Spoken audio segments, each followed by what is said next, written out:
Halo teman-teman, berjumpa lagi dengan saya Brother Pio. Kali ini kita akan menanggapi podcast Roma Irama yang mewawancarai Bang K. Tepuk tangan buat Ustadz K.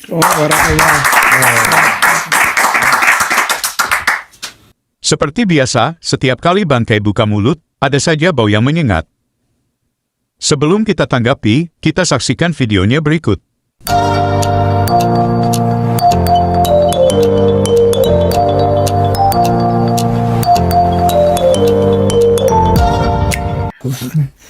Ini dulu Anda pendeta ya? Kalau saya bilang gitu nanti terjadi polemik lagi. Saya bilang pelayan aja, pelayan di gereja. Pelayan di gereja. Iya, insya Allah itu lebih agak soft dan insya Allah bisa diterima. Oke. Pelayan di gereja. Oke. Barusan Bang K berkata, kalau dia katakan mantan pendeta akan jadi polemik. Justru polemik terjadi karena status pendetanya tidak bisa dibuktikan. Padahal pada awal-awal ceramahnya saat sebelum orang pertanyakan legalitas kependetaannya, dia dengan bangga dan pede mengatakan dia adalah mantan pendeta.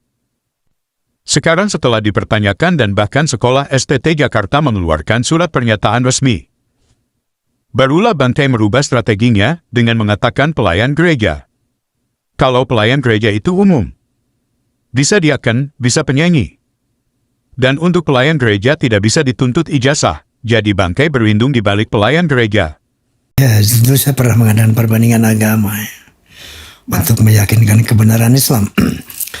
Di Injil itu ada satu dari Yesus berbunyi begini, coba Anda lihat.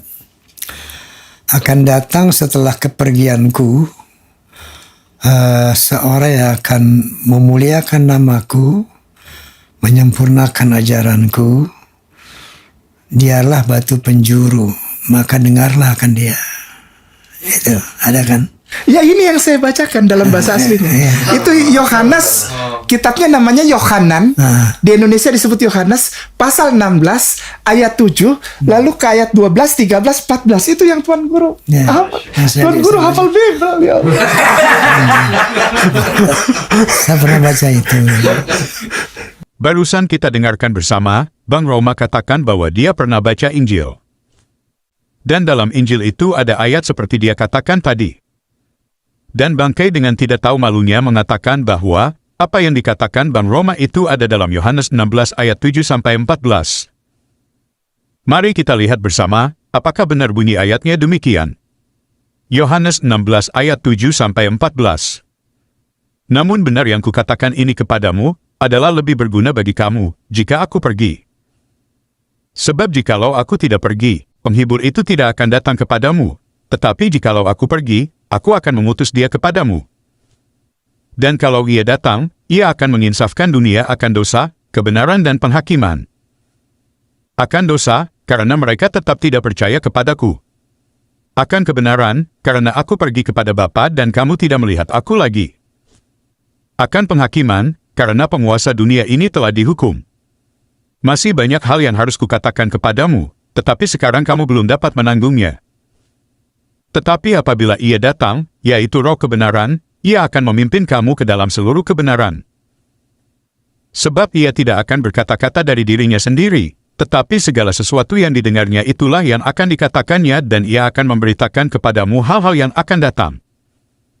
Ia akan memuliakan aku, sebab ia akan memberitakan kepadamu apa yang diterimanya daripadaku. Kita sudah baca bersama, apa yang dibaca Bang Roma tidak sama dengan Yohanes 16. Bahkan kalau Bang K ngotot pakai Yohanes 16, justru akan bertentangan dengan iman Islam.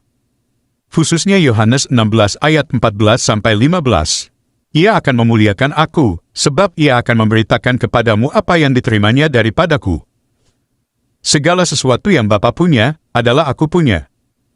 Sebab itu aku berkata, ia akan memberitakan kepadamu apa yang diterimanya daripadaku. Sesuai ayat ini, Muhammad adalah pesuruh dari Yesus. Dan bukan cuma itu, ayat 15 katakan, apa yang Bapa punya aku punya. Kalau Bapa yang mempunyai langit dan bumi dan segala isinya, berarti Yesus juga pemilik langit dan bumi dan segala isinya. Mengutip Yohanes 16 justru meruntuhkan iman Islam. Dari sini kita bisa lihat, Bang K sudah menipu Bang Roma. sebetulnya orang-orang Kristen sekarang ini mengikuti Paulus bukan Yesus. Nah, Pertama begini, Yesus mengatakan soal babi.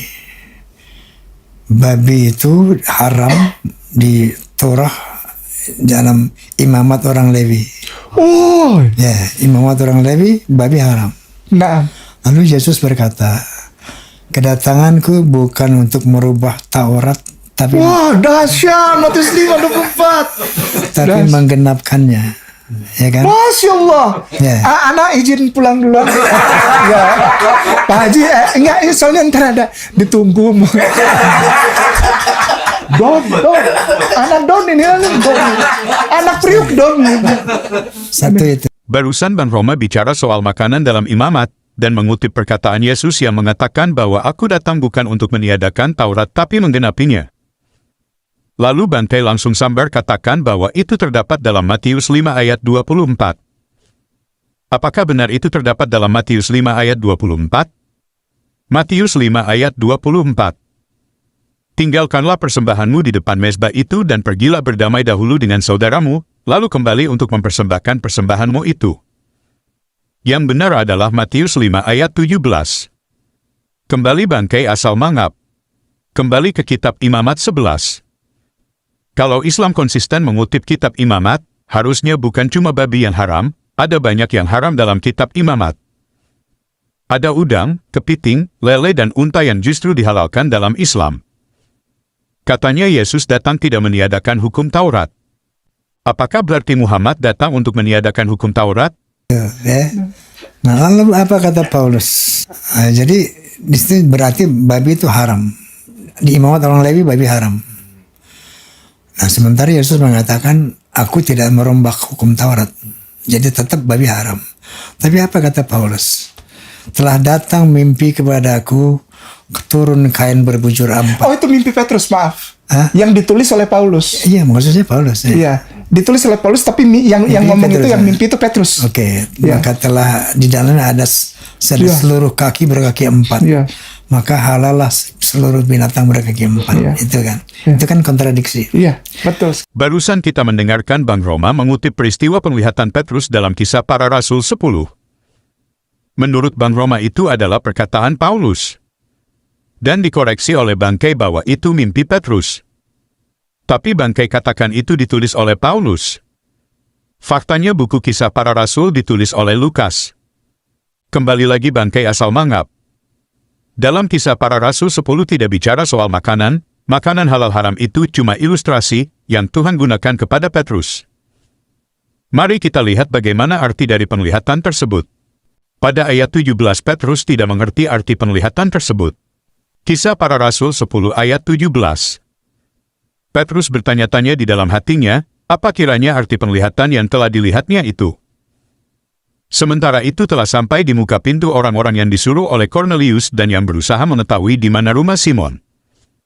Setelah dia bertemu dengan Cornelius yang bukan orang Yahudi, baru dia mengerti apa maksud penglihatan tersebut. Kisah Para Rasul 10 ayat 34-35. Lalu mulailah Petrus berbicara, katanya, sesungguhnya aku telah mengerti bahwa Allah tidak membedakan orang. Setiap orang dari bangsa manapun yang takut akan Dia dan yang mengamalkan kebenaran berkenan kepadanya. Jadi penglihatan Petrus bukanlah soal makanan haram dan halal.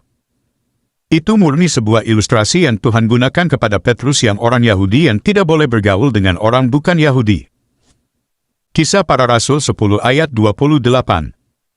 Ia berkata kepada mereka, kamu tahu betapa kerasnya larangan bagi seorang Yahudi untuk bergaul dengan orang-orang yang bukan Yahudi atau masuk ke rumah mereka.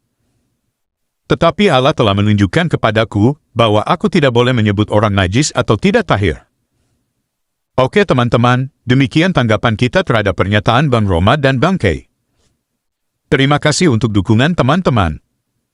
Tuhan Yesus memberkati. Sekali lagi nama saya Kainama, saya biasa dipanggil Kay.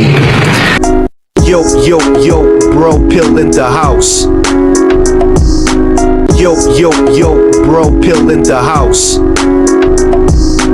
Sekali lagi nama saya kenapa saya biasa dipanggil K. Saya adalah mantan pendat tak saya lulusan STT Jakarta. Saya juga pernah sekolah S2 di Belanda. Tidak hanya itu, saya lanjutkan sekolah PhD di Israel. Tapi the same you are bohong. Dia adalah seorang pendeta sebelumnya yang menjadi mu'alaf dengan nama pendeta yaitu Agustinus Christoffel Kainama. Ya.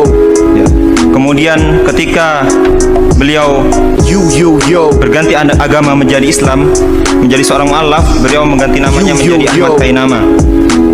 Beliau adalah seorang pendeta yang berpendidikan tinggi, yang bersekolah di S1 di Sekolah Tinggi Teologi Jakarta. Kemudian beliau melanjutkan S2-nya di Leiden University Belanda. Kemudian tak sampai di situ, beliau terus meneruskan pendidikannya di S3 di Tanakh Biblical Studies Haifa Israel dengan mengambil bidang minat Holy Scriptical Biblical. Sekali lagi nama saya kenapa saya biasa dipanggil K. Saya adalah mantan pendat tak saya lulusan STT Jakarta. Saya juga pernah sekolah S2 di Belanda. Tidak hanya itu, saya lanjutkan sekolah PhD di Israel. Tapi the same you are bohong. Tapi the same you are bohong. Ha ha ha. Aku bukan mantan pendeta, tidak pernah sekolah keluar, aku tidak pernah sekolah teologi, tidak pernah tahu apa-apa.